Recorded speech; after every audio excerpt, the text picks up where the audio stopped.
Your Excellency, it is our distinguished honor to host you and distinguished invited guests today at the Laikipia Air Base as we observe the 11th anniversary of the Kenya Defence Forces Day.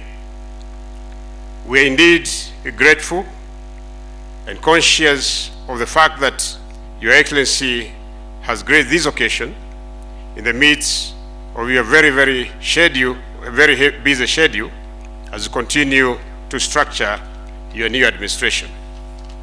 In this regard, permit me, Your Excellency, on behalf of the entire Kenya Defence Forces family, to congratulate Your Excellency on becoming the 5th President of the Republic of Kenya and the Commander-in-Chief of the Kenya Defence Forces.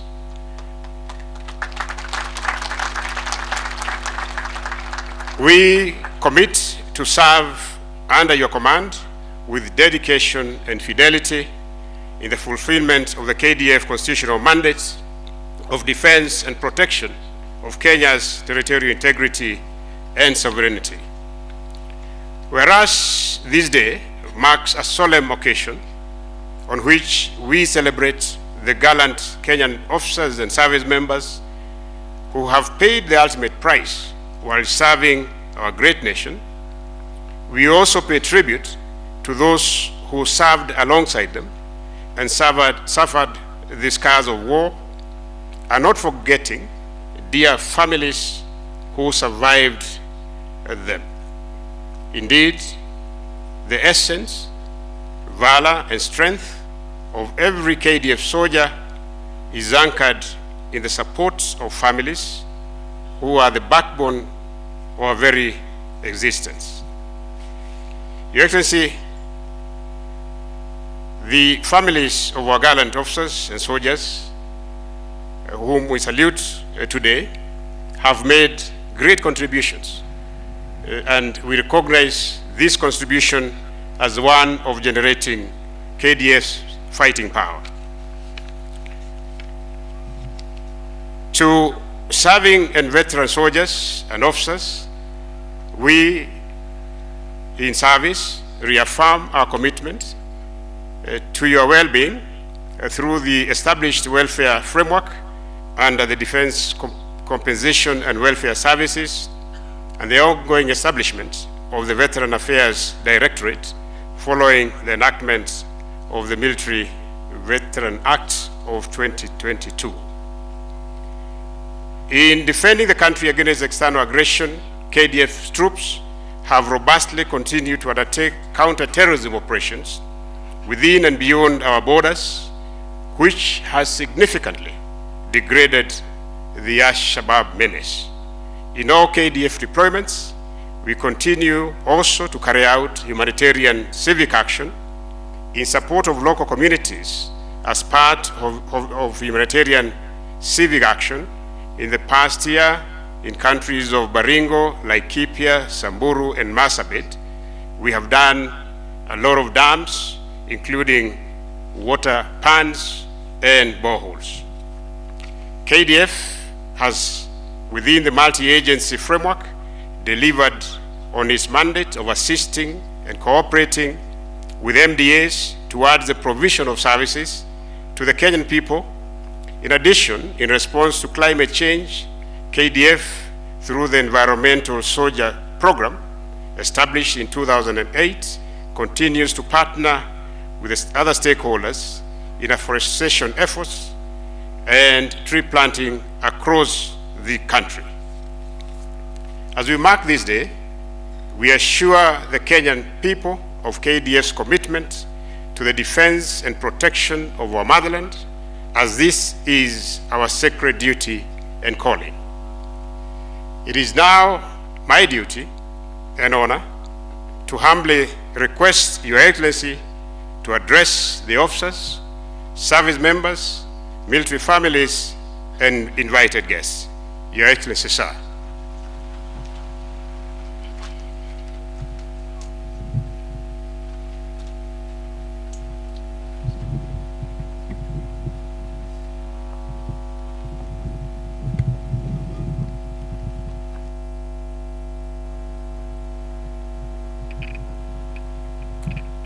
Thank you. Thank you very much. Please, let's take our seats.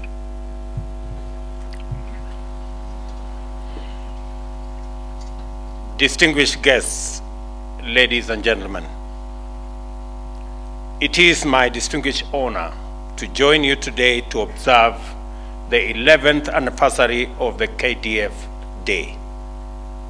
This is a day dedicated to the remembrance of those of our gallant soldiers who have paid the ultimate price in the defense of our Republic, Kenya. We pay homage to the bravery of our warriors in defending and protecting our sovereignty, territorial integrity in diverse engagements.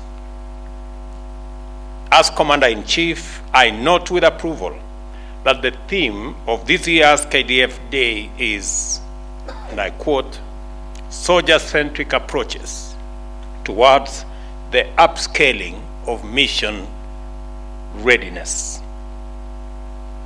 End of quote. Indeed, this underpins the sense of duty that the troops continue to exemplify.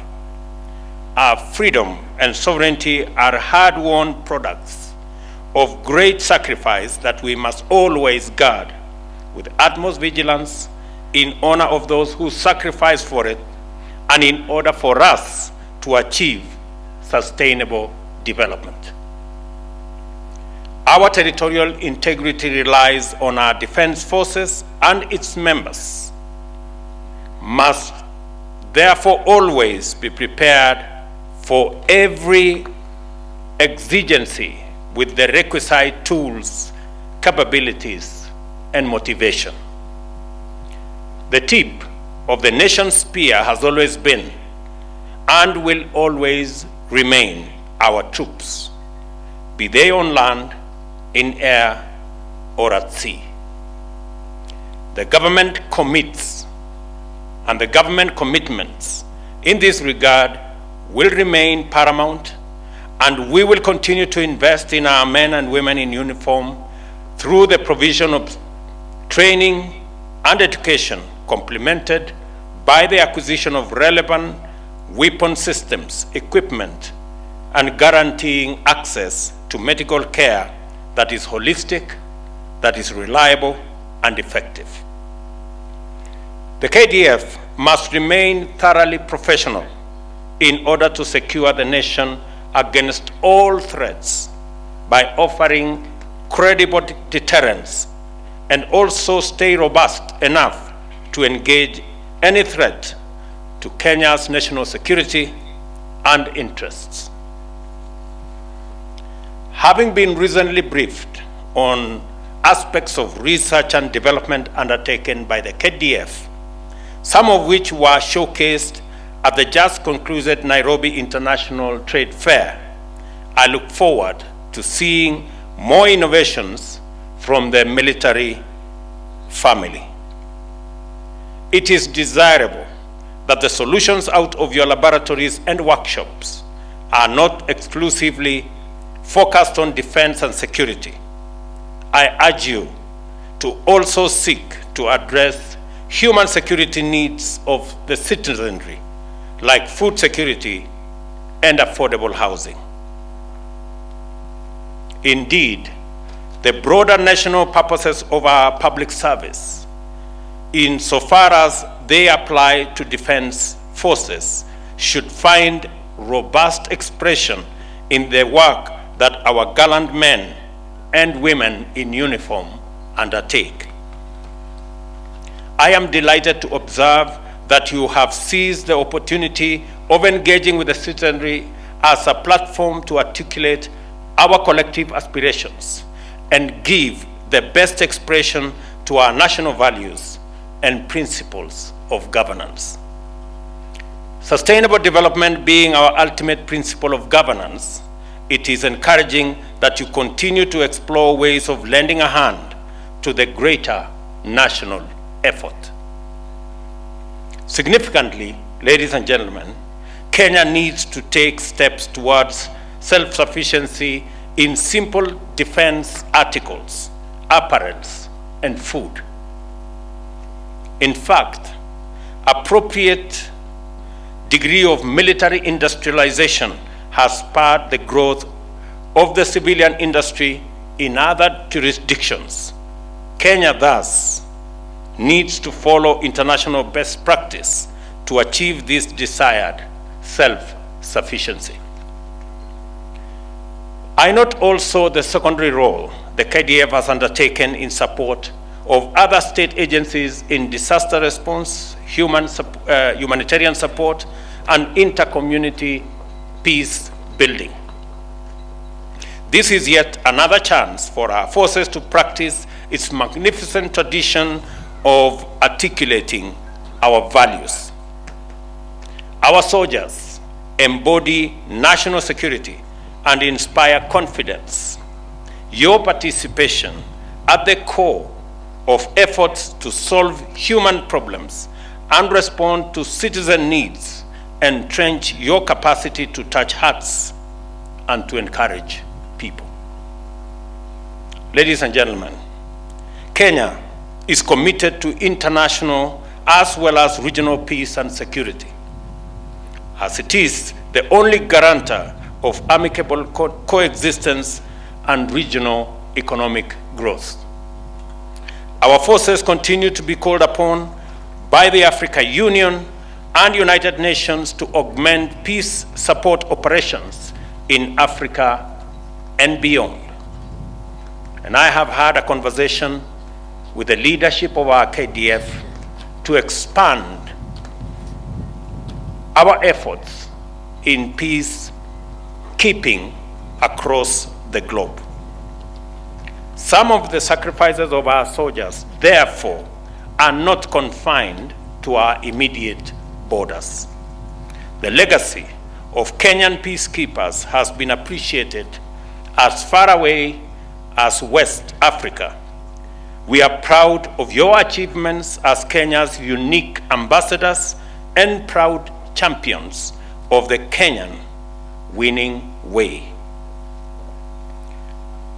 As a responsible member of the global community, our stand on the war on terror speaks for itself.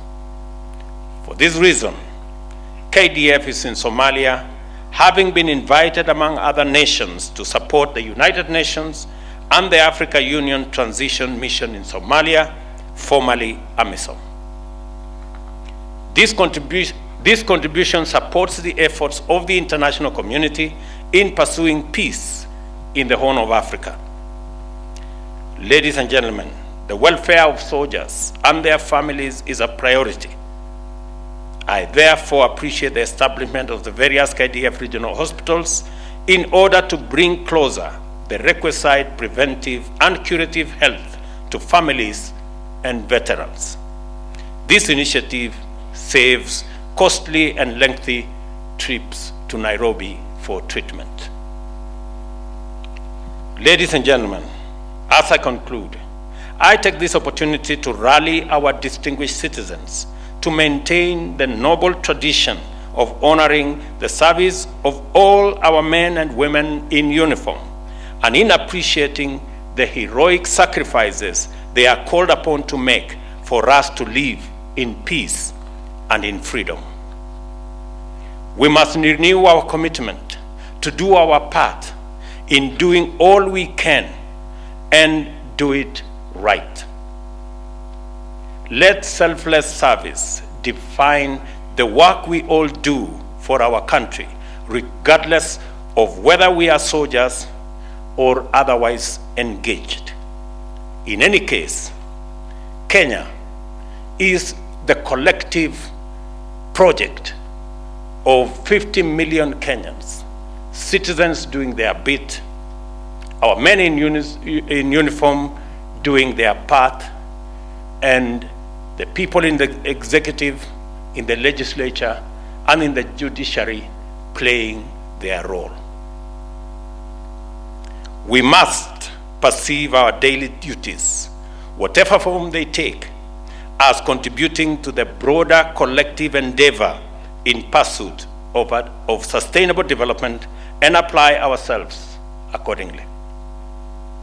Every day in Kenya, we should be every day in Kenya should be a day of work and service, and every moment a celebration of patriotism.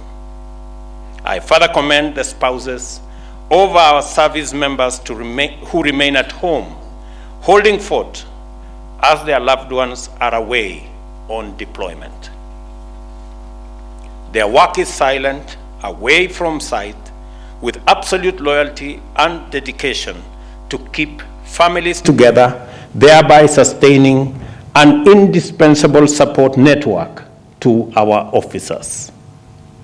It is this affirming and nurturing network of loved ones which again become primary caregivers to those of our personnel who may, unfortunately, suffer critical war trauma, whether physiological or psychological, and their support is vital for healing and strength.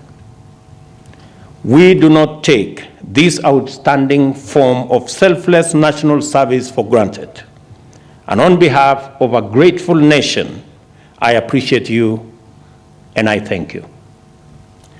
Let us therefore proceed on the understanding that we are united in service to uphold, protect, and defend our nation and its values, and to support one another along the way because we are enlisted in one cause, the cause of one nation and one people.